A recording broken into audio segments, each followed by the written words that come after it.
हाय, hello, नमस्कार. मी नीता तुमचं या यूट्यूब व्हिडिओमध्ये मनापासून स्वागत करते.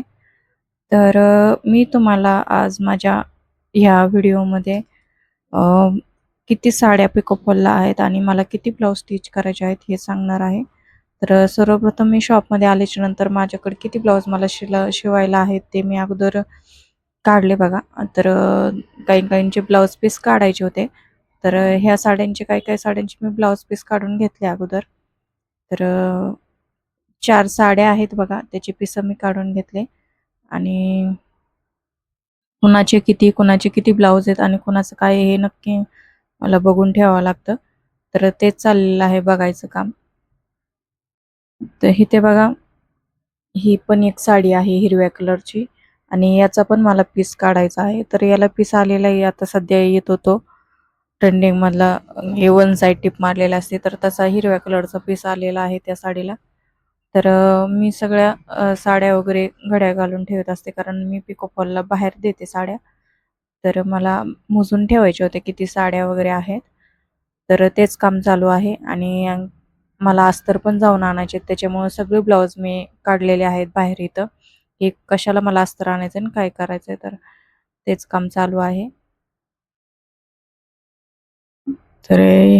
तुम्हाला आज मी कटिंग पण दाखवणार आहे उद्याच्या व्हिडिओमध्ये. मी किती ब्लाऊज कट केले वगैरे सगळं दाखवणार आहे.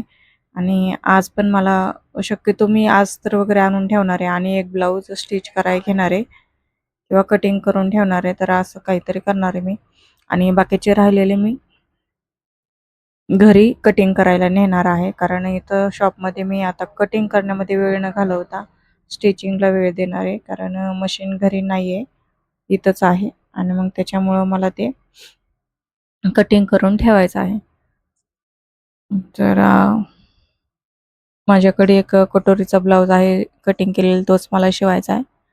तर इथं पण एक इरकल साडीवरचा एक पीस होता, तो पण मी घेतला आहे अस्तर आणायला. आणि व्हाईट कलरचा कॉटनचा आहे तो, त्याला अस्तर नाही लावायचं. तो 2x2 चा पीस आहे, त्याच्यामुळे त्याला मी ते अस्तर लावणार नाही आहे.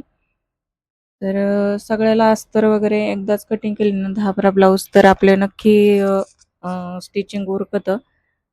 जास्त वेळ कटिंगलाच लागतो. कारण प्रत्येकाचं माप वेगळं असतं आणि ज्यावेळेस आपण कटिंग सगळे करून ठेवतो त्यावेळेस ब्लाऊज आपण कितीही असू द्या एका दिवसामध्ये 4-5 आपण कंटिन्युअसली सगळे काम बघून करू शकतो. ही काठापदराची साडी पण माझ्याकडे आलेली आहे बघा. नवीन ट्रेंडिंगला सध्या ही फॅशन खूप चाललेली आहे. ही साडी पण माझ्याकडे आली. ह्याचा पण मला पीस काढून शिवायचा आहे. मी पीस काढून घेते अगोदर. नंतर स्टिचिंग करणार आहे. ह्या आपल्या चॅनलवर जे कोणी नवीन असेल तर प्लीज अगोदर चॅनलला सबस्क्राईब करा. लाईक करत जावा, कमेंट करत जावा. जेणेकरून तुम्हाला छानसे असे डेली ब्लाऊजबद्दल व्हिडिओ पाहायला भेटतील किंवा वन पीस वगैरे सगळं असतं आपल्याकडे. नऊवारी साड्या पण मी दाखवणार आहे तुम्हाला अजून. कशा शिवलेत काय आहेत ते. लहान मुलींच्या वगैरे मोठ्यांच्या कशा शिवायचं आहे काय.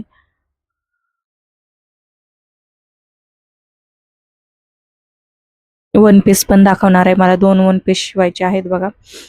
अस्तर कॅनकन लावून तर ते पण मी तुमच्यावर शिवीन हे करेन कसं झालंय ते तुम्हाला दाखवेल. ही एक काठापदराची घडी घालून ठेवली बघा ना आणि आणखी मला ह्या पिसाला पण एक अस्तर आणायचंय. भरपूर बघितलं मी. नाव पण आधी बघून व्यवस्थित ठेवत जात असते कोणाचा पीस कोणाचा आहे. शक्यतो मी जो मापाला दिलाय आणि जो मला शिवायचा तो मी एकात एक बांधून ठेवते. खूप कन्फ्युजन होतं. जास्त ब्लाऊज असले तर कोणाचा ब्लाऊज कोणता आहे, कोणाचा ब्लाऊज कोणता आहे काहीच कळत नाही आपल्याला. मी असं ठेवत असते. कारण हे 2 ब्लाऊज एकाच कस्टमरचे आहेत. मी असे त्यांच्याच मापाच्या ब्लाऊजमध्ये बांधून ठेवत असते जेणेकरून मला कन्फ्युजन होत नाही किंवा कटिंगला जरी घेतलं तरी ब्लाऊज हा कोणाला चुकत नाही. शिवून ठेवलं तरी जे ते आपले ओळखून घेऊन जातात. हे असं आहे बघा. साड्या बघा ह्या 4 साड्या आहेत पिको फॉलला. ह्या 4 साड्या मला बाहेर द्यायच्यात पिको फॉलला आणि हे जे दिसतात ते सगळे ब्लाऊज आहेत. हा ब्लाऊज पण मी अल्टर केलेला आहे बघा व्हाईट कलरचा. कारण त्यात कप्स वगैरे आलते आता आणि कप्स त्यांना पाहिजे नव्हते. कप्स वगैरे काढून फिटिंग करून दिलेला आहे. हा पण एक ब्लाऊज पीस माझाच आहे स्वतःच शिवायला घेतलेला पण त्याला मॅचिंग दोरा नाही. तर त्याला दोरा पण आणायचा आहे मला.